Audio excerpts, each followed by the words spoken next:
The story of the saying, "He who works hard finds, and he who plants reaps." The saying, "He who works hard finds, and he who plants reaps," is a widely recognized proverb. And the story behind it goes like this. The king's unusual request. In a distant time, there was a king who ruled over a prosperous land. One day, he summoned 3 of his ministers and gave them a strange task. He said, "Each of you must take one of these large bags and go to the palace orchard. Your task is to gather the best and ripest fruits. Be careful to choose only the finest, and do not seek help from anyone else." The ministers' reactions. The ministers were puzzled by the king's request, but they set off to the orchard to carry out their tasks, each with a different mindset. The first minister. He was meticulous and devoted to his duty. He carefully selected the best fruits, filling his bag with the freshest and most delicious ones. He was determined to please the king and hoped this would earn him the king's favor. The second minister.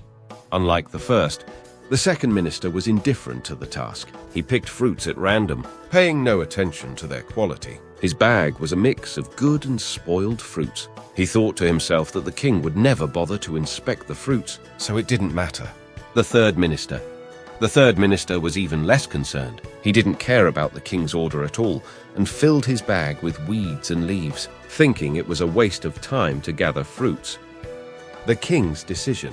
The next day, the king called the ministers to present their bags. Upon their arrival, he ordered his guards to imprison each of them in solitary confinement for 3 months. No food or drink would be provided to them, and they would have to rely on what they had collected. The first minister. Because he had gathered fresh and tasty fruits, he managed his confinement with ease. The fruits were enough to sustain him, and he never experienced hunger. The second minister.